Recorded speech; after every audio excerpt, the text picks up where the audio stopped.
So it looks a bit like a kit car rather than a manufactured car. So they fixed that, which for me is 2 thumbs up. They fixed that, but they really... This is, for those of you who'd be familiar with the Tesla, this is another very similar concept, except based on a slightly longer wheelbase with a slightly, well, it's a fixed head rather than a roadster. It's essentially a hijacked, at least, Lotus chassis with an electric engine, which is powered by, well, I'm assuming the same as a Tesla, essentially 77,000 laptop batteries, which are all sort of morphed together. What they've done is they've taken out the General Motors engine, the 2 litre, I think, what was it? Essentially a Toyota engine. No, the Europa. The Europa has that's right, yeah, it's got a General turbo. Motors. Yeah, it's got That's the how much General attention Motors. I was paying attention to that. It's got the General Motors 2 litre, the engine that you get in the Vectra VXR, Astra VXR, sorry, the hot Astra. They've taken that engine out and put a electric engine instead. Given a new grille, new paint job, fix the seals, given a new badge. And do you know who the winner is here? Lotus. Well, for selling a whole lot of unsellable chassis, because we'll have to explain that. No, the Europa came out about 2.5 years ago. Yep. Hasn't exactly set the market on fire. No. I believe the correct term, most accurate term, would probably be stagnant. It hasn't really sold anything. Hasn't. No, it's meant to be. The way Lotus has sort of marketed this car is kind of an alternative to a Boxster. In a Boxster you can get in... Except it's a coupe. Oh, okay, then a Cayman, alright. So you can get... It's a Cayman, but with no boot space, smaller, more uncomfortable, harder to get in, less practical, louder, but better to drive. And possibly just as expensive. So it's a smaller car, costs just as much, but it is a Lotus, so it will handle like a dream. Apparently the engine is a bit rubbish in it though. Because of the turbo nature, Lotus and turbo engines don't go too well together. It's got a lot of, the General Motors engine itself, it's got a lot of turbo lag, and then suddenly, before you know it, the Horizon is coming at you at an uncomfortably fast rate. So it does suffer from turbo lag. Well, would this electric drivetrain fix that, or is that really going to be? I think it's a short-term solution, which is what it is. There's one thing to say, look, this is a car we're releasing in 5 years. By the way, we have another 3.5 years worth of testing before it's even production ready, but this will save our company. And then it's another thing to say, look, this is ready now. It's electric, so it's a sign of the times. It sort of shows that we're at least attempting to. The most important thing here is follow market trends. Instead of going to buy from a small brand, a very, very, very similar car from a small brand like Tesla, which has no history, you have a car manufacturer who's had history of making good cars, so they know how to make a car that is not going to break down. They know they can test this car. I'm going to have to stop. I'm going to have to stop you there because what are they selling really? They're selling a Lotus. Wait. How many problems has Tesla had bringing out their car?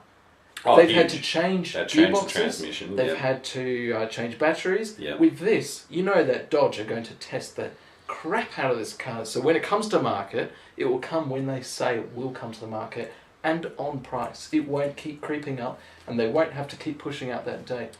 Now, I know they've... But it's still uncharted territory, though. It's still a battery car. It's still an electric car, which, to be honest, no one really knows a lot about at this stage. An all-electric car that's essentially a plug-in as opposed to a hybrid, which still has a petrol engine as well. So I hope that when you go to work in this, they've got a plug for you to... Yeah, otherwise you may not get home again. It'll just become a resident of the work car park, gathering dust. Could be an expensive mistake. So you're not convinced, please, how things? I'm not convinced. No, I think it's a bit of a short short gap solution, a bit of a knee-jerk reaction to current market trends. All that guff. I'm going to be a devil's advocate and say that is why it's a good thing, because it is a short-term solution rather than a long-term solution. It makes Chrysler look like to the American government that they're trying to do something here. But it is also, and I'd just like to finish with this car on this note, that it is a Lotus, not exactly a paragon for building quality and efficiency, built by Dodge, which is owned by Chrysler, they've made a lot of crap with an untried and effectively unknown drivetrain and engine. So, on the upside of which it looks good, it looks quite nice. They call that colour tangerine.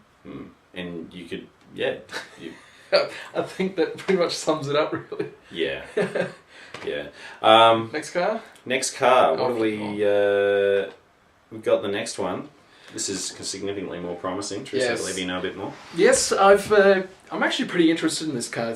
We are not going to move from the same manufacturer, from the same parent company. This is the Chrysler 200C concept we're going to be talking about here. First off, it's the same size as the BMW 5 Series, approximately. It's rear-wheel drive, plug-in hybrid. Yes, I know you don't like hybrids, but the big thing this year is hybrids. So there's probably possibly one or two more to come. Look, it's a good-looking car. You can't deny that.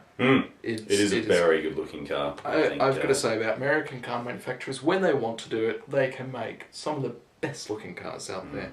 Cars, we can sit here for hours talking about some of the most desirable cars, and a lot of them will be American just because they do look so damn good. This car, I don't see it changing much if they do bring it to production. The only problem is it's probably going to take about a year or two to bring it to production. So hopefully Chrysler will be around.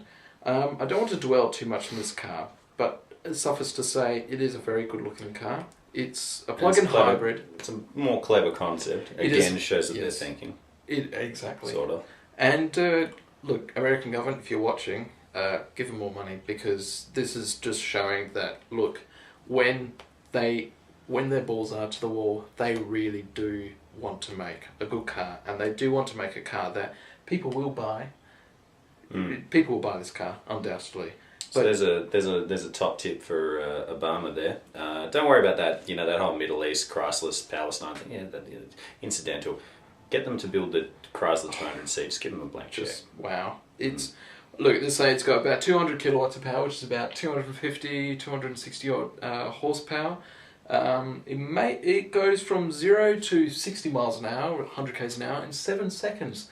So that's quick. And they'll put a V8 in that. They will put a V8 in that. It's American. It would be against the law for them not to. Oh, precisely. The reason why they haven't for this concept is because they want to be seen to be doing the right thing, but they will put a V8 in that. Oh, wow. Oh, I love this car. It's fantastic.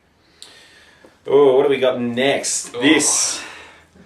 This one, this is exciting because this isn't, under the provision of, this may have a V8 down the track. This has a V8 in it now, and quite a large one too, with some forced induction as well, just to make it more stupid. I have to say, if you mention car forced induction, I'm already listening with a bated breath. Wow. It's the way forward unless you mention diesel in the same sentence, then it isn't. This is still not a bad thing though. Anyway, we'll drop that for now. This is the new Jaguar XFR, based on the XF, which is certainly one of the better looking sedans. Have you sat inside one of those? No, I've Whoa! actually had a look at that. Whoa! I went to the London Motorshow in the middle of last year. I sat inside this car. You could push the start button. The engine didn't turn over. The interior is very cool. All the vents that just slid open, and the gear selector rose out. The blue lights. I felt like just this car. If I could afford it, I would purchase this car. Undeniably, this is Jaguar's best car to date. Big call. Not going to be quite that overflowing with the superlatives, but this is certainly an exceptionally looking car. Being a Jaguar, it'll handle like it's on rails. Unbelievable. Comes with a 4 should have point. checked It's this just 4.2. No, it's 5 litre, isn't it? No, it's 4.2. 4.2 litre V8 with a supercharger, because obviously you need one with a 4.2 litre V8, because otherwise it wouldn't be able to power a vacuum cleaner. So this has a 4.2 supercharged V8 providing a fairly adequate